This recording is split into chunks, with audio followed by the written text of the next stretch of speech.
When schools are confronted by challenges from the outside world, they often respond with disciplinary actions that involve exclusion.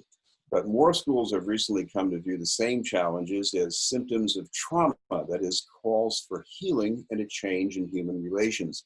A report was recently put together on that approach at 3 schools by the Trauma and Learning Policy Initiative, a collaboration of the Massachusetts Advocates for Children and Harvard Law School. Joining us are the initiative's director, Susan Cole, and a volunteer with the initiative, who is a former principal in the Boston Public Schools, Jinny Chalmers. Thank you both very much for being with us. Thanks for having us. Yes. I want to start with Susan and a definition of trauma. I think most of us imagine trauma as maybe a student who's experienced violence at close range, perhaps, but there's a broader definition of trauma. What could that mean? Well, trauma is a response to an adverse event. And the adversity can range from witnessing violence to experiencing racism. And it's how a child responds. Everybody responds in a different way. No 2 children will respond in the same way.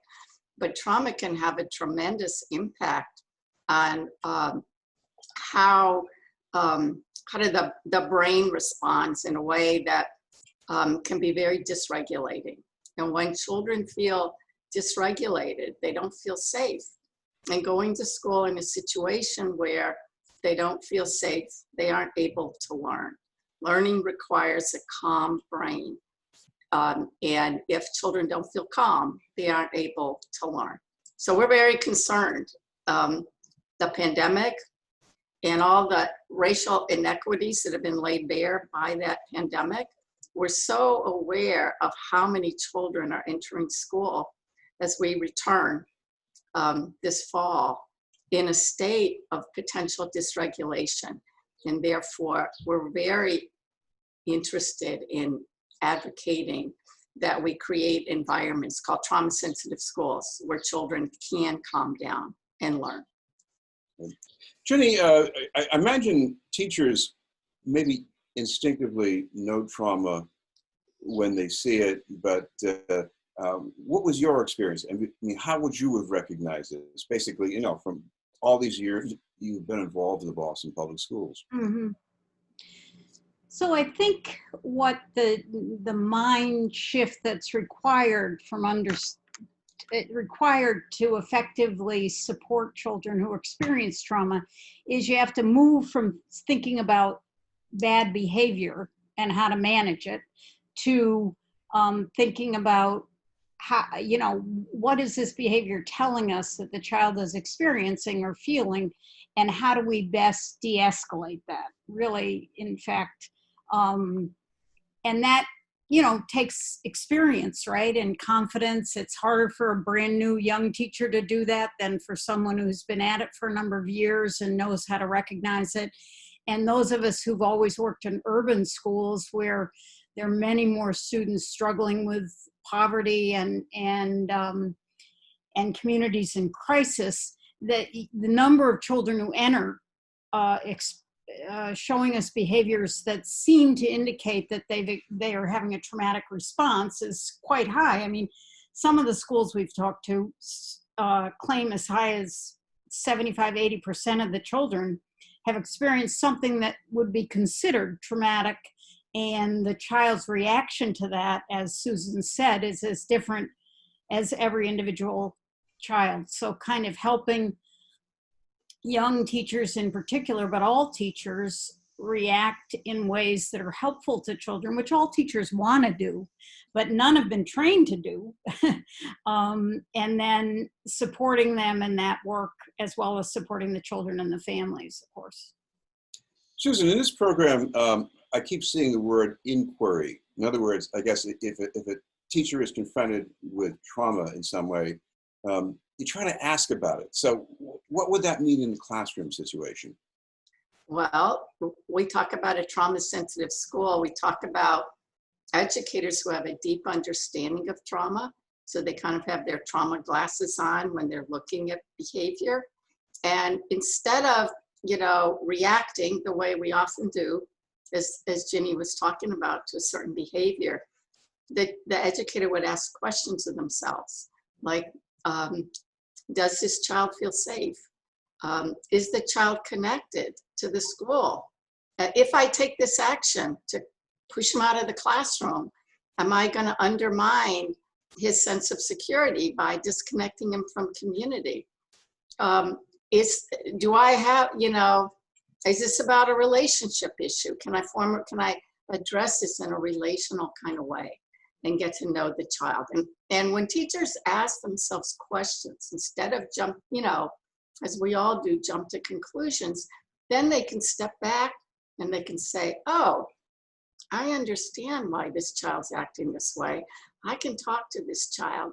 Then you see them start to develop all kinds of creative ways to address issues.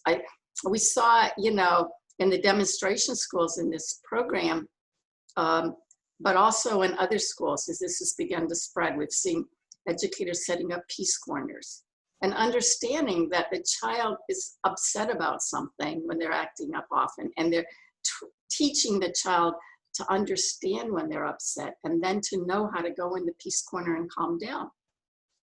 Teaching children how to regulate themselves. And we saw suspensions and expulsions go way down in the study. And that was exciting for us. Mhm.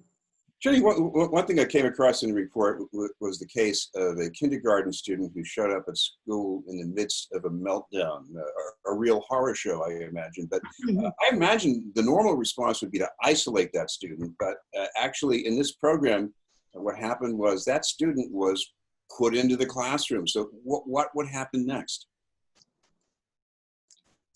Well, it takes a very skilled teacher to pull that off, what you're describing, right?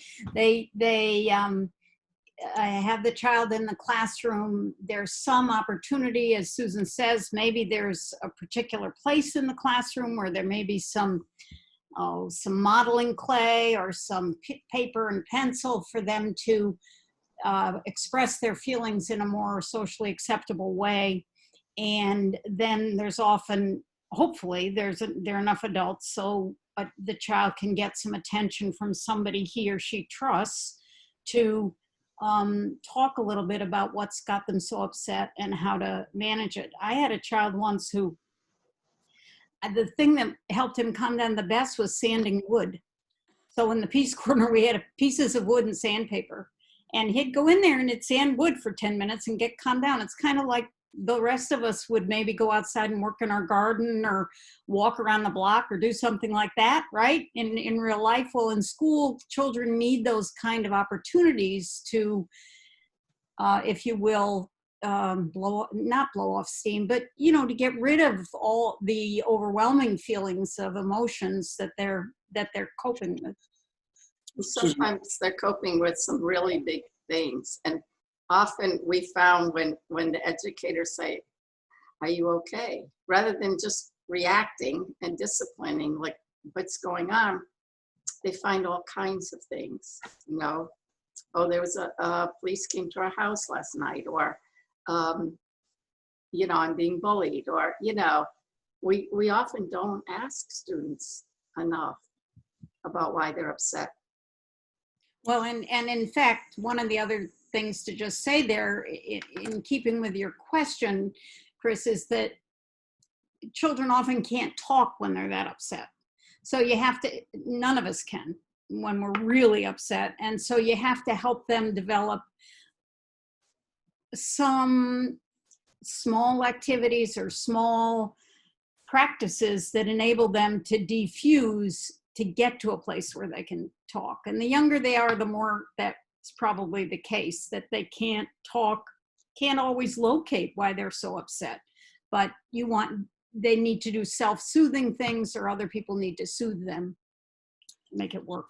Susan, one thing that might be the case in many schools is that cultures outside the American mainstream are not respected. I think there were schools in Boston where they do things differently now. They do respect those other cultures.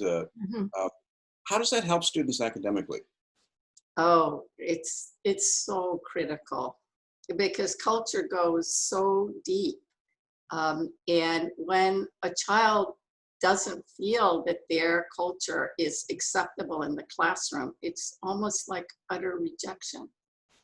And that's the worst feeling in the world. Makes it very difficult to learn. So what you see teachers doing is having cultural icons from everybody in the room, respecting that a lot of cultures are much more collaborative than ours are.